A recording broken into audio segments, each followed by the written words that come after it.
Good evening তোমাদের সবাইকে। তোমরা সবাই কেমন আছো? আশা করি ভালো আছো। আমরা খুব খুব খুব ভালো আছি। আর এই যে সন্ধে সন্ধে আমরা রেডি হয়ে একবারে তোমাদের সামনে চলে আসলাম। তো এখন সন্ধে বলতে এখন প্রায় 8:45 মতো বাজে, 7:30 8:45। সোনু ছিল পড়া, সোনু এখনই আসলো পড়া টিউশন পড়ে। আর একবার দেখো আমার মা কোথা থেকে বেরাচ্ছে, হায় হায় হায়। ও তো আমাকে বলছে, এই তোর এইটা না দেখালে কি হচ্ছিল না? আমি বলছি, ই বাবা, আমি তো বুঝতেই পারিনি। যাই হোক, আর কিছু করার নেই। আর এখানে একজন এই যে কোনোরকমভাবে রেডি হচ্ছে, তার তো মনে খুবই কষ্ট যে এত দেরি করে যাচ্ছি, তাহলে কখন আসবো আর কী করব। কিন্তু কিছু করার নেই, পড়তেও যেতে হবে আর সব কিছু একসাথে ম্যানেজ করে। আর এই যে আমরা চেপে পড়লাম টোটোতে।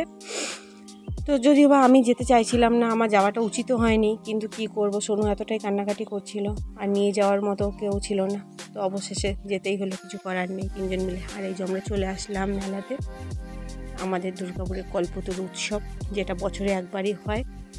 এটা তো অনেকেরই জানা আছে, যারা জানো না তাদেরকেও বলে দিলাম। তখন আবার বলে দেবে বেশি বেশি জ্ঞান দিয়ে দিচ্ছে ভিডিও করে, যে জানে না কে।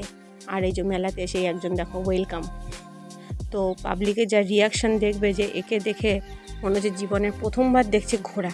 এরা কোনোদিন কোনো কিছু দেখেই নি, মানে ভয়ে একবারে পুরো একদম সিটকে এক পাশে হয়ে যাচ্ছে। যাই হোক, আমরা ঢুকে পড়লাম আবার মেন মেলাতে। আর এই দেখো খাবার দোকানগুলো দেখছি তো পুরো ফাঁকা, একদম ধুধু ধুধু করছে।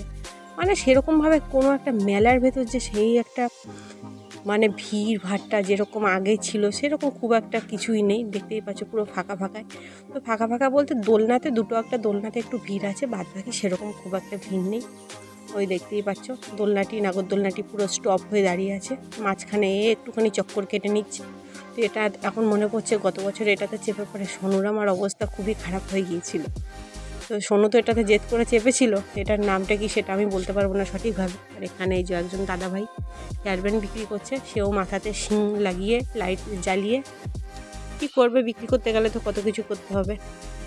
যাই হোক, সোনুকে বলেছিলাম চাপবি কিনা, তো ও চাপবে না, যেহেতু আমি চাপবো না বলে ও চাপবে না।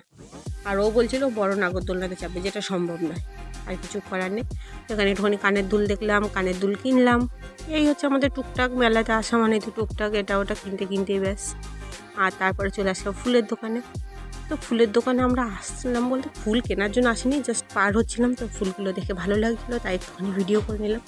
আর সূর্যমুখীটা দেখেছো তো, পুরো মনে হচ্ছে কি যে অরিজিনাল, একদম পুরো বাগান থেকে তুলে নিয়ে এসে। আর দামও প্রচুর, কি বলবে। মেলাতে 1 টাকাটা করে 10 টাকা করে যদি বসে থাকে, তাহলে আর কী করে কী হবে। তার মধ্যে থেকেই যেগুলো খুব দরকারি জিনিস ছিল সেগুলো টুকটাক একটুখানি কেনাকাটা হলো। তারপর চলে আসলাম আমরা কৃষি মেলাতে। ফুল গাছ দেখা মানে এটা উপরে পুরো পাগল একটা ভাব হচ্ছিলো, কোনটা ছাড়বো কোনটা নেব।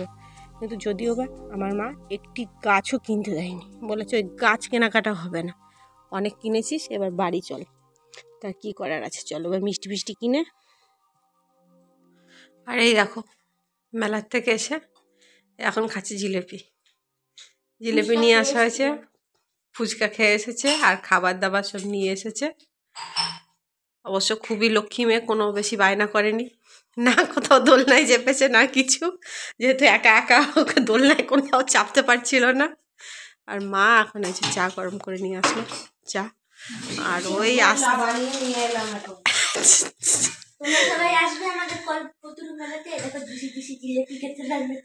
হ্যাঁ। আর এখন কটা বাজে দেখো, 10টা বাজে 10 মিনিট বাকি। একটা বান্ধবীর সাথে দেখা হয়ে গেল। তো চলো, আজকের মতন আমার ভিডিওটা আমি এখানেই শেষ করলাম। দেখা হবে নতুন একটা ভিডিওতে, ততক্ষণের জন্য সবাই খুব ভালো থাকো। এখন মতো টাটা, বাই বাই।